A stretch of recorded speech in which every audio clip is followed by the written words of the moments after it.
अगर ऐसा हुआ होता कि किसी विपक्षी दल का कोई सांसद होता जिसने पास दिलाया होता तो अब तक तो भाजपा ही उस पर चिपट गए होते। देखिए क्या संयोग है कि 2001 में भाजपा की सरकार थी, तब संसद पे हमला हुआ और आज फिर संसद की सुरक्षा में चूक हुई और फिर भाजपा की सरकार है। तो संसद में अगर सुरक्षा नहीं है, संसद की सुरक्षा में चूक हो सकती है, तो आम आदमी के जीवन में क्या स्थिति होगी इनकी सुरक्षा की, ये आप खुद समझ सकते हैं। वो प्रोटेस्ट के रूप में वो कर रहे थे, हम बेरोजगार हैं, हमको रोजगार दो, तानाशाही नहीं चलेगी, मणिपुर के महिलाओं को न्याय दो, महिलाओं पे जो रेप अटेम्प्ट हो रहा है उसको रोको। दूसरी बात ये निकल के आती है कि मोदी, अमित शाह, चाहे रोजगार देने के मामले में हो, चाहे लोकतंत्र के मामले में हो, चाहे महंगाई कंट्रोल करने के मामले में हो, नारी सुरक्षा के मामले में हो, हर मामले में फिसड्डी साबित हुई है। अमित शाह का जो गृह मंत्रालय है पूरी तरीके से फेल हुआ है संसद को सुरक्षित रख पाने में। देश सुरक्षित हाथ में होता तो पुलवामा नहीं होता, देश सुरक्षित हाथ में होता तो वो पठानकोट नहीं होता, देश सुरक्षित हाथ में होता तो उरी नहीं होता, देश सुरक्षित हाथ में होता तो आज संसद के अंदर सुरक्षा चूक नहीं होती। क्या बात आप कर रहे हैं? देश सुरक्षित हाथ में नहीं है, इन मक्कारों के हाथ में है जो कि सिर्फ झूठ बोलते हैं। उसी बेंगलुरु एयरपोर्ट पे वो जवानों का पार्थिव शरीर आ रहा था, उनको श्रद्धांजलि दे रहे थे कल कर्नाटक के मुख्यमंत्री, और उसी बेंगलुरु एयरपोर्ट से हमारा जो प्रधानमंत्री है सिर्फ फोटो का भूखा, वो फाइटर जेट में उड़ने की तैयारी कर रहा था। साथियों नमस्कार, मैं हूं रजनीश और आप देख रहे हैं जन आदर्श भारत। इस वक्त हम उत्तर प्रदेश के वाराणसी में हैं, वही वाराणसी जो देश के प्रधानमंत्री नरेंद्र मोदी जी का संसदीय क्षेत्र है। और वाराणसी में हमारे साथ चर्चा करने के लिए, हमारे साथ बात करने के लिए कांग्रेस पार्टी के प्रवक्ता हैं वैभव कुमार त्रिपाठी जी, जिनसे हम ये चर्चा करेंगे कि आज जो है संसद पर हमले की बरसी थी। आज से 22 साल पहले अटल जी की सरकार थी और संसद पर जो है आतंकी हमला हुआ था। फिर उसके बाद हमारे देश के प्रधानमंत्री, जिनका सीना 56 इंच का है और 56 इंच के सीने के साथ साथ बड़े बड़े दावे थे कि मतलब यहाँ परिंदा पर नहीं मार सकता है, और नए संसद भवन का, इतना हाईटेक संसद भवन का निर्माण हुआ था जहाँ कहा जा सकता था कि मतलब कोई वहाँ परिंदा पर नहीं मार सकता है। वहाँ फिर बरसी के दिन, सोचिए हमले की बरसी के दिन संसद भवन पे हमला हो गया है। बहुत बहुत स्वागत है आपका, क्या कहेंगे, क्या प्रतिक्रिया? देखिए क्या संयोग है कि 2001 में भाजपा की सरकार थी, तब संसद पे हमला हुआ और आज फिर संसद की सुरक्षा में चूक हुई और फिर भाजपा की सरकार है।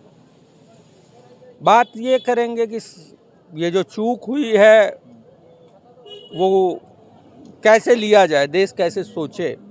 तो संसद में अगर सुरक्षा नहीं है, संसद की सुरक्षा में चूक हो सकती है, तो आम आदमी के जीवन में क्या स्थिति होगी इनकी सुरक्षा की, ये आप खुद समझ सकते हैं। कुछ बातें उसमें निकल के आई हैं।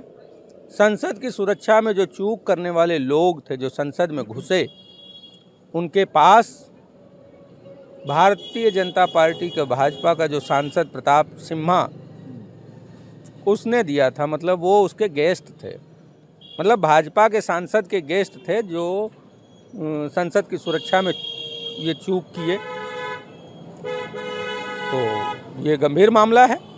अगर ऐसा हुआ होता कि किसी विपक्षी दल का कोई सांसद होता जिसने पास दिलाया होता तो अब तक तो भाजपा ही उस पर चिपट गए होते, लेकिन अब बोल नहीं रहे हैं।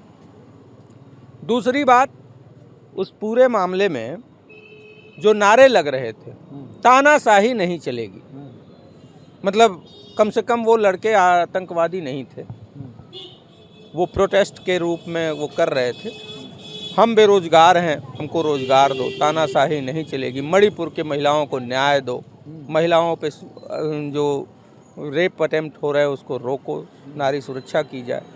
ये देश के ज्वलंत मुद्दे हैं। तो इन सभी मुद्दों पे मोदी सरकार विफल है।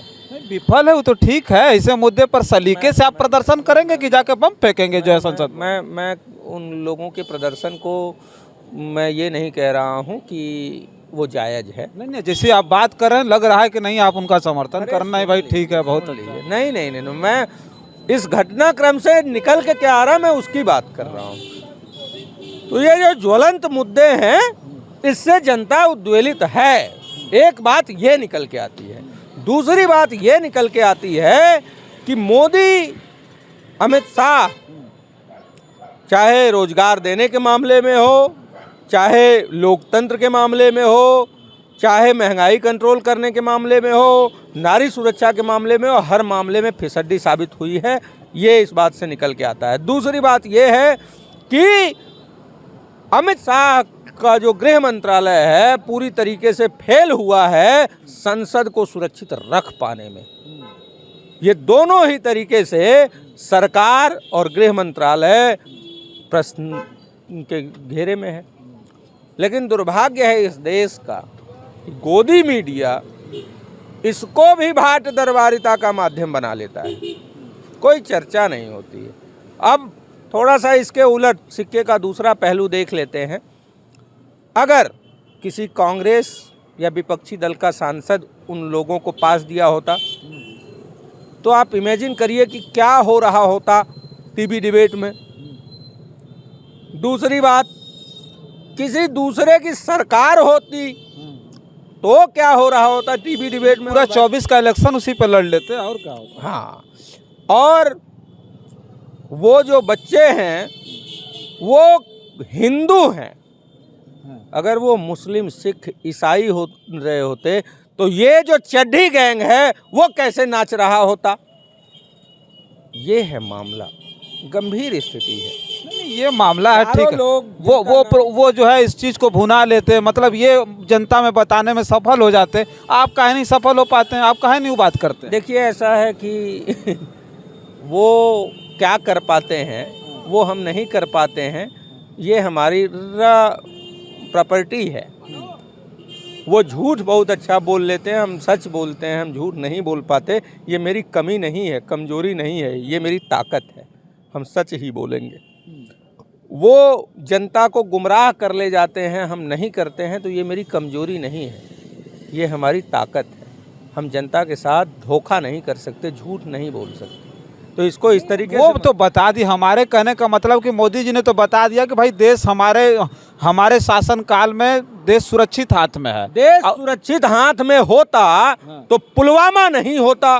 देश सुरक्षित हाथ में होता तो वो पठानकोट नहीं होता। देश सुरक्षित हाथ में होता तो उरी नहीं होता। देश सुरक्षित हाथ में होता तो आज संसद के अंदर सुरक्षा चूक नहीं होती। क्या बात आप कर रहे हैं? देश सुरक्षित हाथ में नहीं है, इन मक्कारों के हाथ में है जो कि सिर्फ झूठ बोलते हैं। देश सुरक्षित हाथों में होता तो हमारे मेजर, हमारे जवान शहीद होते। उसी बेंगलुरु एयरपोर्ट पे वो जवानों का पार्थिव शरीर आ रहा था, उनको श्रद्धांजलि दे रहे थे कल कर्नाटक के मुख्यमंत्री, और उसी बेंगलुरु एयरपोर्ट से हमारा जो प्रधानमंत्री है सिर्फ फोटो का भूखा, वो फाइटर जेट में उड़ने की तैयारी कर रहा था। कोई देश सुरक्षित हाथ में नहीं है, देश में तानाशाही है। आज के प्रदर्शन में भी जो वो कह रहे थे, मैं उसका समर्थन नहीं करता, लेकिन वो तानाशाही की बात कर रहे हैं, वो लोकतंत्र बचाने की बात कर रहे हैं, वो मणिपुर के महिलाओं को न्याय दिलाने की बात कर रहे हैं, वो रोजगार की बात कर रहे हैं। जो लड़का लखनऊ का है, उसमें एक लड़का वो टोटो चलाता है, कहा हम बेरोजगार हैं। अगर वही लड़का लखनऊ की जगह बिहार का होता, देखते कहीं सा नंगा नाच कर रहे होते भाजपाई। मामला ये नहीं है, मामले को घुमा रही है मीडिया, मामले को घुमा रहा है पूरी सरकार, लेकिन मामला सिर्फ वहीं आगे टिका है कि इनको ना शासन सत्ता का कोई अनुभव है, ना ये चला सकते हैं। इनके पास कोई वैसी व्यवस्था नहीं है कि ये सुरक्षा दे पाए। देश में मोदी मैजिक चल रहा है। 3 राज्यों में सरकार बन गई, पूरे देश लॉटरी से, पर्ची से मुख्यमंत्री निकाले जा रहे हैं। ऐसा कभी देखा था आपने क्या? ऐसा है कि एक तो पर्ची से लॉटरी निकलती थी। एक भ्रष्टाचारी ने मध्य प्रदेश छत्तीसगढ़ में 2 बड़े बड़े भ्रष्टाचारियों को मौका दे दिया एक कहता है पुलिस वालों को खन के गाड़ दूंगा, साले तुम्हारा खाल खिंचवा लूंगा, साले चीर दूंगा। दूसरा कहता है माता सीता तलाकशुदा थी।